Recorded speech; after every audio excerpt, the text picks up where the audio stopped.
Hai, kenalkan, aku Krisna Yuga Praditya, mahasiswa Magister Manajemen UKI tahun 2025. Dan saat ini aku mau sharing tentang mata kuliah Manajemen Risiko Keuangan yang diampu oleh Prof. Lisinta dan juga Prof. Roy Sembel. Dan menurutku ini adalah topik yang keren banget karena ngasih kita insight begitu ya, tentang bagaimana caranya ngelola resiko di dunia keuangan supaya lebih aman dan tentunya bisa lebih menguntungkan. Jadi buat teman-teman, buat kalian semua yang penasaran, yuk mari kita belajar bersama. Langsung saja ke topik pembahasan kita, yaitu tentang manajemen risiko keuangan. Apa sih manajemen risiko keuangan itu? Ya, manajemen risiko keuangan itu adalah proses untuk mengidentifikasi, menganalisa, dan kemudian mengendalikan setiap ancaman atau risiko teridentifikasi terhadap aset keuangan suatu perusahaan atau organisasi supaya tujuan yang dicapai oleh perusahaan itu bisa diraih dengan maksimal. Nah, kira-kira apa sih yang menjadi tujuan atau goals dari perusahaan itu sendiri? Nah, tentunya yang menjadi goals atau tujuan dari sebuah perusahaan yaitu adalah memaksimalkan kesejahteraan para stakeholder atau pemegang aset dengan cara menciptakan nilai. Oke, kita lanjut. Ya, tadi kita sudah tahu bahwa sebuah goals yang ingin dicapai oleh perusahaan yaitu mensejahterakan para stakeholder dengan cara creating value atau menciptakan nilai. Nah, tentunya dalam upaya creating value ini ada 3 hal dasar yang perlu kita ketahui. Yang pertama terkait dengan jenis value. Kira-kira value seperti apa sih yang kita berikan atau yang perusahaan berikan kepada para stakeholder? Itu kita harus tahu jenis-jenisnya ada apa saja. Lalu kemudian yang kedua tentang 4 pilar creating value atau 4 prinsip creating value. Dan ketiga berbicara tentang toolsnya, alat-alatnya untuk menciptakan nilai. Oke, kita lihat ke bagian yang pertama, yaitu tentang jenis value. Oke, sebelum ke sana ini adalah mind map yang akan mengantarkan kita pada pembahasan di video ini. Ada jenis value, 4 pilar creating value atau 4 prinsip, dan kemudian juga ada toolsnya. Oke, kita kembali ke jenis value. Oke, ya ini jenis value itu ada 2, yaitu tangible asset dan yang kedua adalah intangible asset. Nah, tangible asset ini adalah aset berwujud. Ada aset fisik dan juga aset finansial. Nah, aset fisik ini berupa barang, tanah, gedung, mesin, inventaris, dan juga perangkat teknologi dan juga yang lain-lain. Lalu kemudian yang kedua, aset finansial ini berupa cash, neraca, investasi, piutang dagang, dan juga lain-lain. Segala hal yang mudah dikonversi menjadi uang tunai dalam waktu yang singkat. Oke, itu tangible asset atau aset berwujud. Lalu kemudian berikutnya intangible asset. Ternyata ini juga menjadi nilai yang penting dalam sebuah perusahaan untuk mensejahterakan para stakeholdernya. Yang pertama yaitu karyawan. Kenapa karyawan? Karena dengan karyawan yang memiliki pengetahuan, keterampilan, dan budaya kerja yang baik, maka nilai organisasi pun juga akan meningkat. Dan itu berdampak pada kesejahteraan para stakeholder. Lalu kemudian pelanggan. Nah, ini berbicara tentang loyalitas dan hubungan pelanggan dengan kita atau perusahaan. Loyalitas dan hubungan pelanggan ini adalah aset yang tak berwujud dan yang langsung bisa mempengaruhi profitabilitas sebuah perusahaan.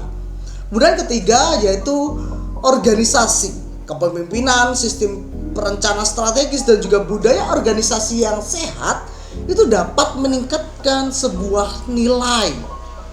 Dan yang terakhir adalah reputasi. Intangible asset yang tidak kalah penting yaitu reputasi. Karena reputasi yang positif dan juga citra perusahaan yang positif di masyarakat itu dapat meningkatkan nilai perusahaan. Nah, itu. Lalu kemudian yang berikutnya adalah tentang 4 pilar creating value. Nah, dalam memaksimalkan nilai demi kebutuhan, kepentingan para stakeholder, maka perlu ada 4 pilar atau 4 prinsip yang harus diperhatikan. Yang pertama yaitu prinsip intisari nilai. Nah, prinsip ini menjelaskan bahwa nilai suatu bisnis atau investasi itu ditentukan oleh 2 faktor utama, yaitu pertumbuhan yang berbicara tentang kenaikan pendapatan, laba atau skala operasi yang berkelanjutan, dan return on capital. Ini berbicara tentang efisiensi penggunaan modal untuk menghasilkan laba. Semakin tinggi return on capital, maka semakin baik. Itu prinsip intisari nilai. Lalu kemudian berikutnya prinsip menjaga nilai. Hal ini menyatakan bahwa nilai sejati itu tidak bisa diciptakan hanya dengan mengatur arus kas. Perlu ada nilai-nilai yang lain. Yang pertama berbicara tentang operasional yang efisien. Ini berbicara tentang bagaimana mengurangi biaya dan meningkatkan produktivitas. Dan kemudian berbicara tentang pertumbuhan berkelanjutan. Bagaimana sebuah perusahaan ini menghadirkan produk yang inovatif dan juga ekspansi pasar begitu. Nah, kemudian prinsip menjaga nilai ini juga berbicara tentang keunggulan kompetitif. Ini berbicara tentang bagaimana sebuah perusahaan menciptakan merek yang kuat di masyarakat atau bagi stakeholdernya. Lalu kemudian menghadirkan teknologi yang unik dan juga loyalitas bagi para pelanggannya. Nah, itu tentang prinsip menjaga nilai. Lalu kemudian yang ketiga yaitu prinsip kesepakatan harapan. Ini berbicara tentang menjelaskan bagaimana perusahaan harus mengelola ekspektasi stakeholder agar selaras dengan realitas kinerja perusahaan. Upaya yang dilakukan bisa berupa transparansi keuangan, kinerja yang konsisten atau bahkan membaik, dan komunikasi proaktif tentang informasi perusahaan. Dan kemudian yang keempat berbicara tentang prinsip pemilik terbaik. Ini berbicara tentang bagaimana seorang pemimpin atau sebuah pemilik perusahaan itu harus selalu menghadirkan nilai-nilai yang baik bagi perusahaannya. Sebagai pemimpin perusahaan, seseorang harus menghadirkan nilai tambah pada perusahaannya. Nah, itu 4 pilar atau 4 prinsip creating value yang perlu ada, yang harus ada dan harus sangat-sangat diperhatikan dalam menciptakan nilai bagi para stakeholders supaya goals itu bisa tercapai dengan maksimal. Nah, kita akan berbicara tentang toolsnya. Nah, tools itu sendiri ada 3 instrumen, yaitu time value of money, lalu kemudian capital budgeting, dan yang ketiga adalah analisis laporan keuangan. Kita langsung ke time value of money. Time value of money itu adalah konsep keuangan yang menyatakan bahwa nilai uang saat ini itu lebih berharga dibandingkan dengan nilai uang yang sama di masa depan.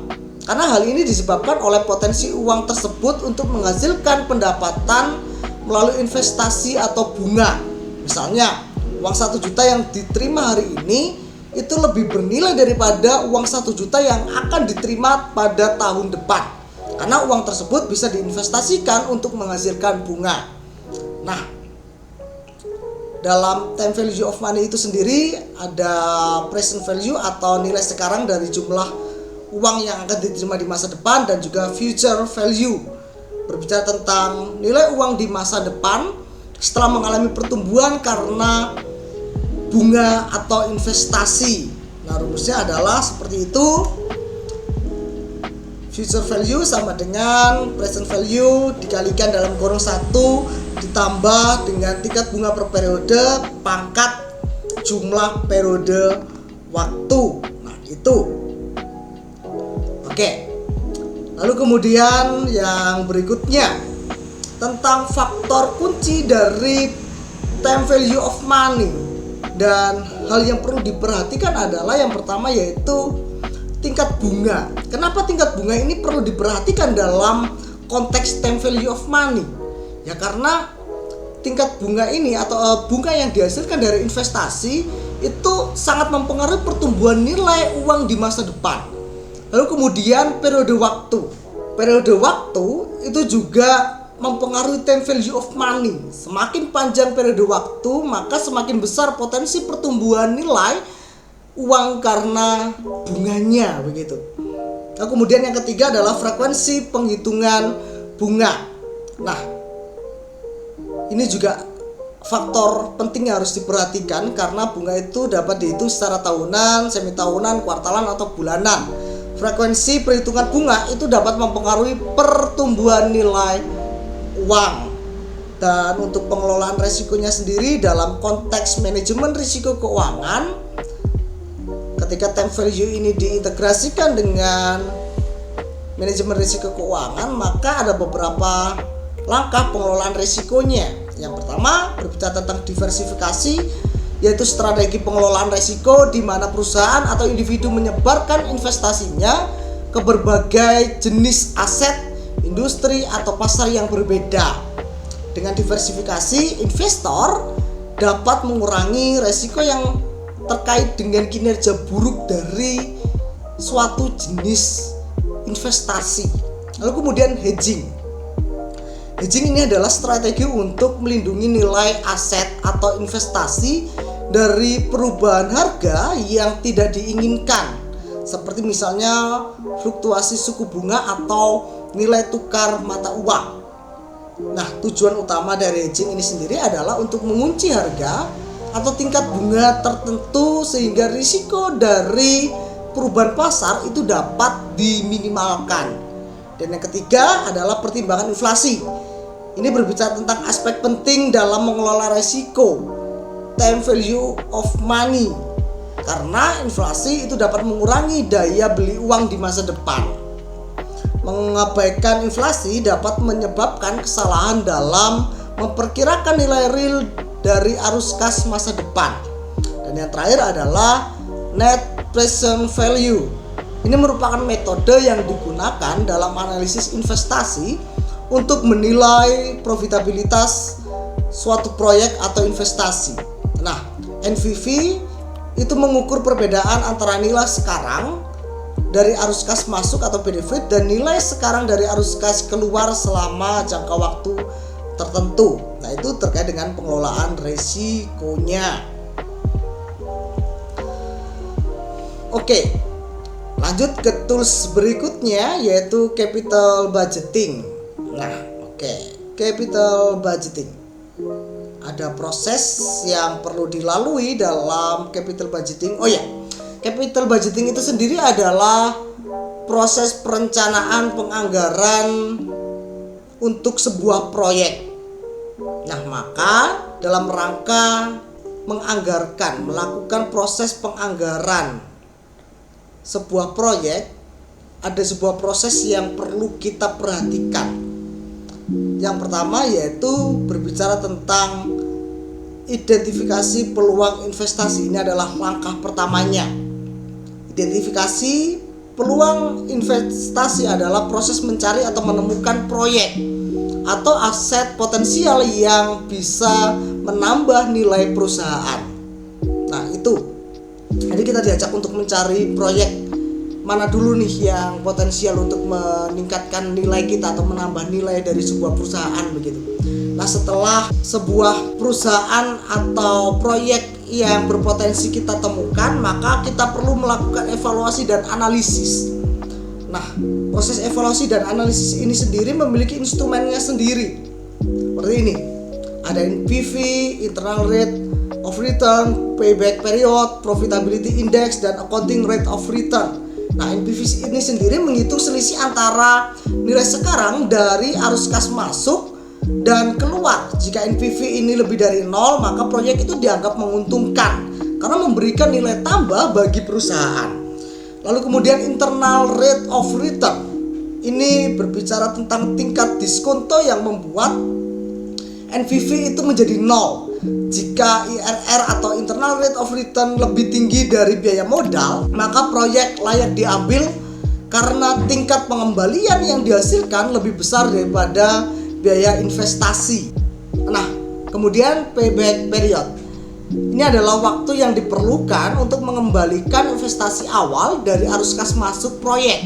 Payback period yang lebih pendek menunjukkan proyek yang lebih cepat menghasilkan laba. Oke, sekarang profitability index. Ini berbicara tentang rasio antara nilai sekarang arus kas masuk dan investasi awal. Jika profitability index lebih besar daripada 1, maka proyek layak dilakukan karena memberikan keuntungan lebih dari biaya yang dikeluarkan.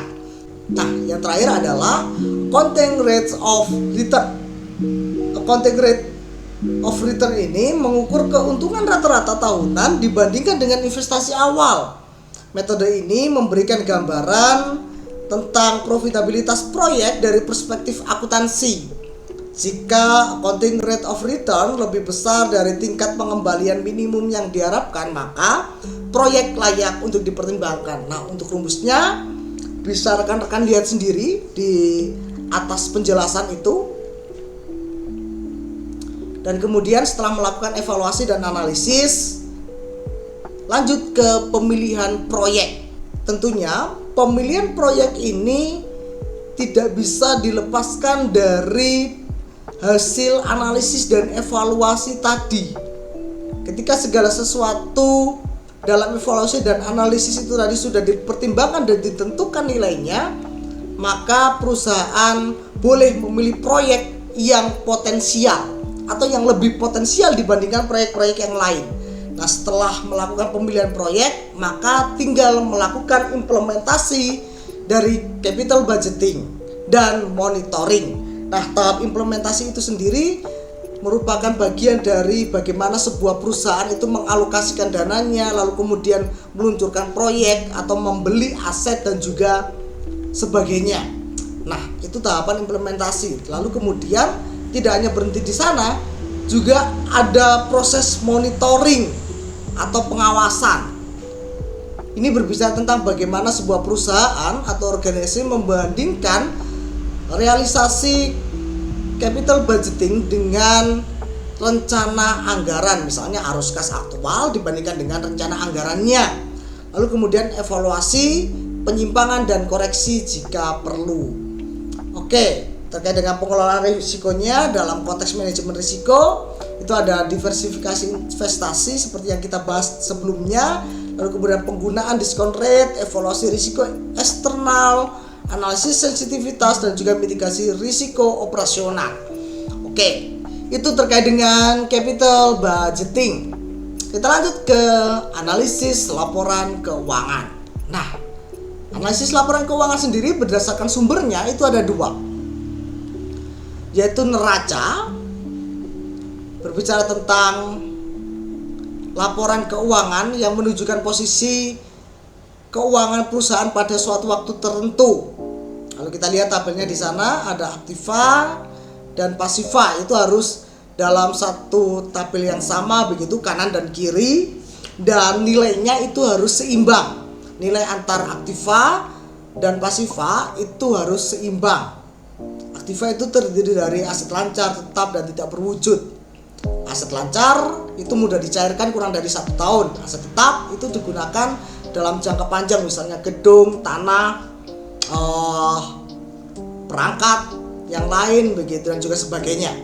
Dan pasiva ini berbicara tentang utang, kewajiban, liabilitas, kewajiban lancar dan juga ekuitas atau modal dari pemilik sendiri. Dan yang kedua sumbernya adalah laporan laba rugi. Bagaimana namanya? Menunjukkan laba atau rugi yang diperoleh perusahaan dalam periode waktu tertentu. Nah, itu berdasarkan sumbernya. Lalu kemudian kita akan membahas tentang instrumen analisis laporan keuangan. Ada 3, yaitu common size, index, dan rasio. Oke, yang pertama common size. Common size ini merupakan metode penyajian laporan keuangan di mana setiap item dalam laporan keuangan per kuartal atau per tahunnya seperti neraca dan laporan laba rugi itu dinyatakan dalam persentase dari jumlah total pasifa atau aktivanya. Kalau dalam neraca, maka setiap item itu dinyatakan dalam persentase dari total aktiva atau pasifa. Nah, kalau dalam laporan laba atau rugi itu setiap item dinyatakan dalam persentase dari penjualan bersihnya. Nah, begitu. Lalu kemudian kita lanjut ke analisis indeks. Nah, analisis indeks ini sendiri merupakan cara membandingkan laporan keuangan dari waktu ke waktu dengan mengkonversi angka item pada tahun sebelumnya menjadi 100%, lalu angka-angka di tahun berikutnya dibandingkan dengan angka konversi tahun awal untuk melihat apakah ada peningkatan atau penurunan, untuk melihat apakah kondisi keuangan itu membaik atau memburuk. Nah, itu analisis indeks.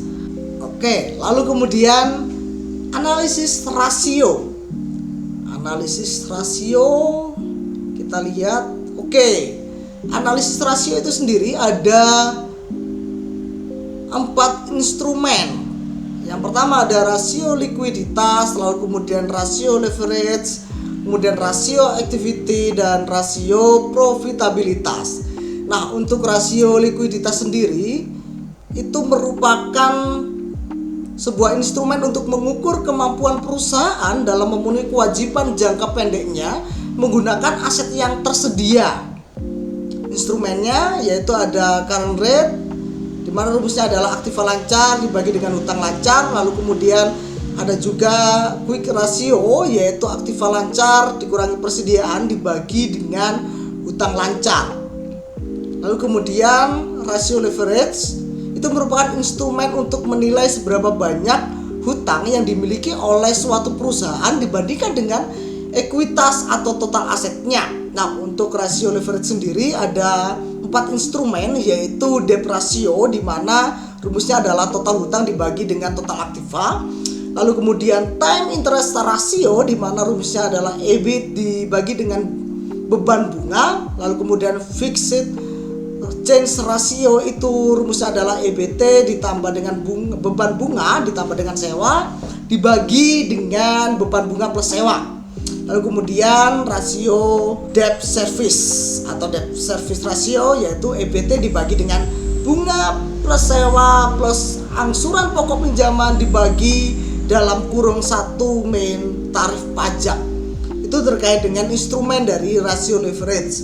Lalu kemudian rasio activity. Rasio activity ini merupakan instrumen untuk mengukur tingkat efisiensi suatu perusahaan dalam menggunakan asetnya untuk menghasilkan pendapatan. Rasio activity ini sendiri memiliki 4 instrumen, yaitu perputaran persediaan, di mana rumusnya adalah penjualan bersih dibagi dengan rata-rata persediaan pada harga jual. Lalu kemudian perputaran aktivitas tetap, di mana rumusnya adalah penjualan dibagi dengan aktiva tetap bersih. Lalu kemudian rasio periode pengumpulan utang, di mana rumusnya adalah piutang dibagi dengan penjualan per hari. Dan rasio activity yang terakhir adalah perputaran total aktiva, di mana rumusnya adalah penjualan dibagi dengan total aktiva. Nah, itu terkait dengan rasio activity. Lalu kemudian kita lanjut ke rasio profitabilitas. Nah, ini merupakan instrumen untuk mengukur kemampuan perusahaan dalam menghasilkan laba dibandingkan dengan pendapatannya. Nah, ada profit margin on sales, rumusnya adalah laba setelah pajak dibagi dengan penjualan. Lalu kemudian return on total asset, rumusnya adalah laba bersih setelah pajak dibagi dengan total aktiva. Lalu kemudian rentabilitas ekonomis, rumusnya adalah laba sebelum bunga dan pajak dibagi dengan total aktiva. Lalu kemudian profit margin, rumusnya adalah laba sebelum bunga dan pajak dibagi dengan penjualan. Dan yang terakhir total on net worth, rumusnya adalah laba setelah pajak dibagi dengan modal sendiri. Nah, itu terkait dengan instrumen analisis laporan keuangan dalam perspektif rasio. Nah, dari sana kemudian kita bisa melihat sesuatu yang sangat amat kompleks dalam manajemen risiko keuangan. Dari semua halnya itu, baik dari jenis value, 4 pilar creative value dan juga tools, segala sesuatunya yang telah kita bahas itu tadi adalah upaya supaya goals yang dicapai oleh perusahaan itu bisa maksimal, supaya upaya untuk meng-create value itu bisa dicapai dengan maksimal. Nah, itu kira-kira pembahasan kita hari ini terkait dengan manajemen risiko keuangan dan upayanya dalam mencapai tujuannya, yaitu creating value. Nah, kiranya pembahasan hari ini menghadirkan manfaat bagi teman-teman sekalian. Untuk pembahasan lain yang lebih menarik dan lebih detail lagi, mari kita nantikan video berikutnya. Sampai jumpa.